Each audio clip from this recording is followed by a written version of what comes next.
don't give a permission. Step out. You're liable for that now. All right, step out. What would you do if the people sworn to protect you suddenly became the greatest threat to your life?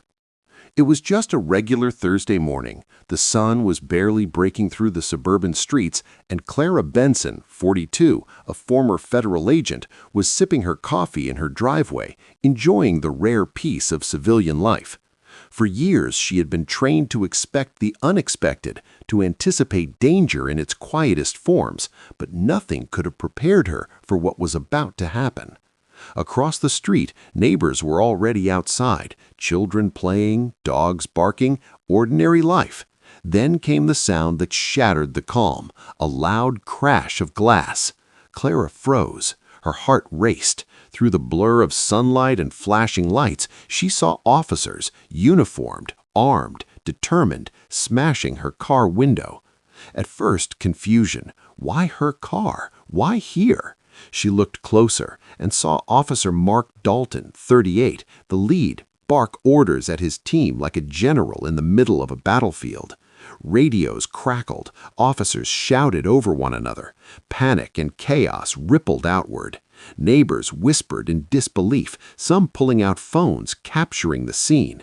Clara's mind raced. She was trained for high-risk operations, for hostile situations, for criminals, but this wasn't a tactical scenario. This was a suburban nightmare, a mistake that could have cost her life. She held her coffee cup, now trembling slightly, and instinctively stepped back, but not away, observing, calculating, preparing.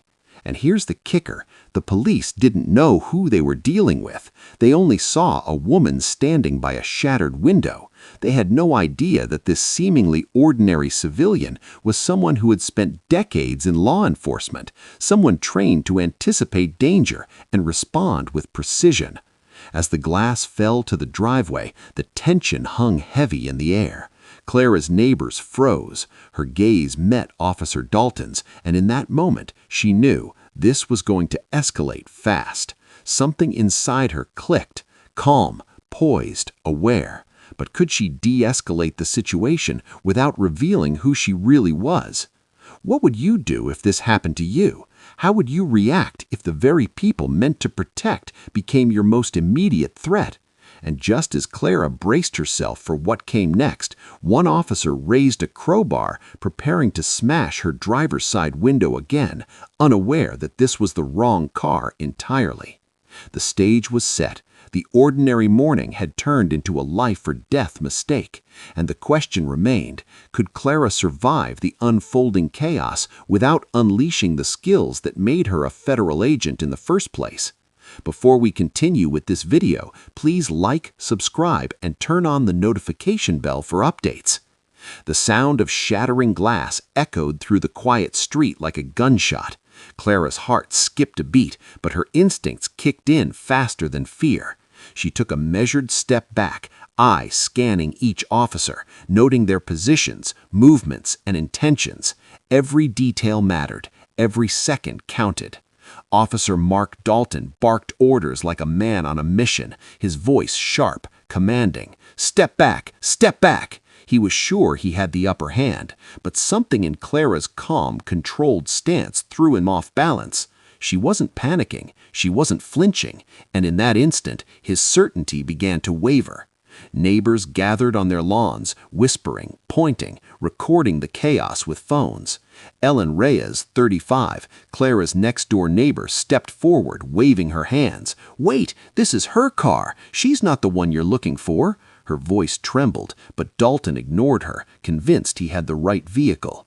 Clara realized they were working off incomplete intelligence, a vague description, a mismatched license plate. She could feel the tension mounting.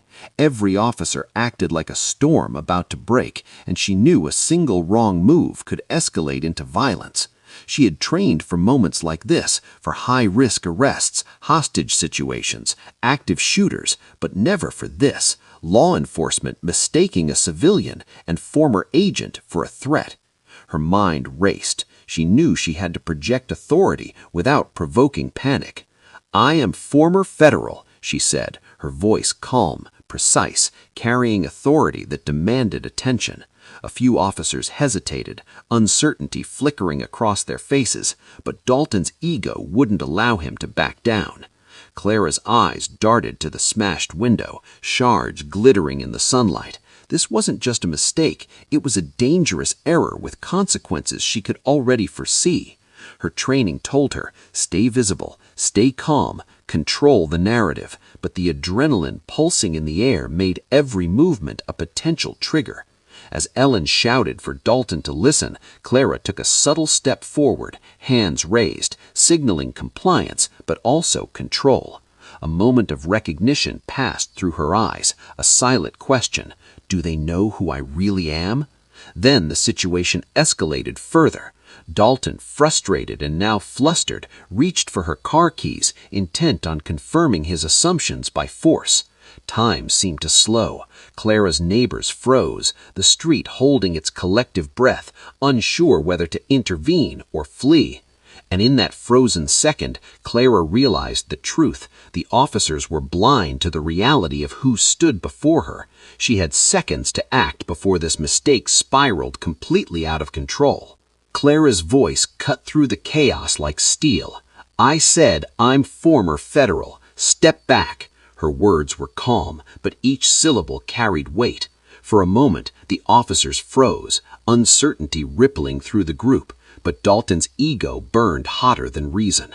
He clenched his jaw, refusing to yield, convinced he knew better.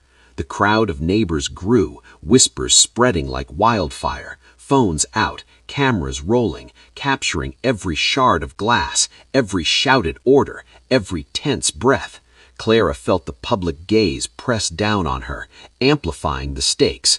One wrong move, one misstep, and this suburban nightmare could turn deadly.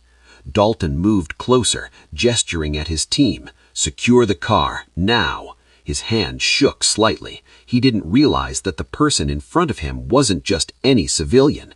Clara's eyes narrowed. Years of training had taught her to read every gesture, every micro-expression, every hint of uncertainty. She could anticipate his next move and neutralize it if necessary, but she didn't want violence, not yet. Ellen, frantic, shouted again, You're making a huge mistake. She's trained. Do you even know who you're dealing with? Some officers paused, glancing around. The tension was suffocating. Clara's mind raced. She needed a turning point, a way to shift control without triggering Dalton's ego-driven aggression. She reached for her phone, discreetly dialing a number she hoped would bring immediate authority, someone who could cut through the chaos. A calm, controlled voice answered, the authority unmistakable, her former agency. She whispered urgently, giving location and situation. Within seconds, a voice crackled over the radio she had brought near the officer's line. Verify ID, federal agent on scene. Dalton froze, a flash of panic crossing his face. His officers looked at one another, uncertainty replacing aggression. But he wasn't ready to admit defeat. Pride and fear battled in his mind. Every second felt like hours. Clara's neighbors held their breath, the tension almost unbearable. She stood poised, calm, ready to act, but aware that any wrong move could trigger a confrontation she didn't want. She reached for Dalton's keys again, ready to forcibly check the car, convinced he was in command. And then the voice from her agency spoke again, louder this time, confirming her identity. Dalton's face went pale. His team faltered, suddenly aware they had targeted the wrong car, the wrong woman, the wrong scenario entirely. Time seemed to stop. The street was quiet, except for the crackling radios and murmurs of shocked neighbors. And in that frozen moment, Clara realized something terrifying. The very people meant to protect the innocent had been blind, reckless, and dangerously misinformed. The street fell into an uneasy silence. Officers looked around, confused, their earlier confidence evaporating like mist. Clara's calm presence drew attention, and the street seemed to pivot around her, waiting for what she would do next. She stepped forward, raising her hand slightly, her voice steady but commanding. Listen carefully. You are standing in front of a former federal. You have misidentified me. You've made a serious error." Her words were deliberate, sharp, cutting through the tension like a blade. Dalton swallowed hard, struggling to maintain his composure. He could feel the weight of accountability pressing down on him. The police chief arrived, flanked by additional officers, his expression a mix of anger and disbelief. He immediately began scolding Dalton, demanding explanations. The street buzzed with murmurs as onlookers watched, some shaking their heads in shock. Clara observed silently, noting the cracks in the officer's chain of command, the confusion, the embarrassment. She had diffused the immediate threat, but the consequences were only beginning to unfold. Then came the moment of truth. A camera phone captured the entire exchange, broadcasting it to the neighbors and potentially the wider public. Dalton's face, pale and guilty, was unmistakable in the footage. Clara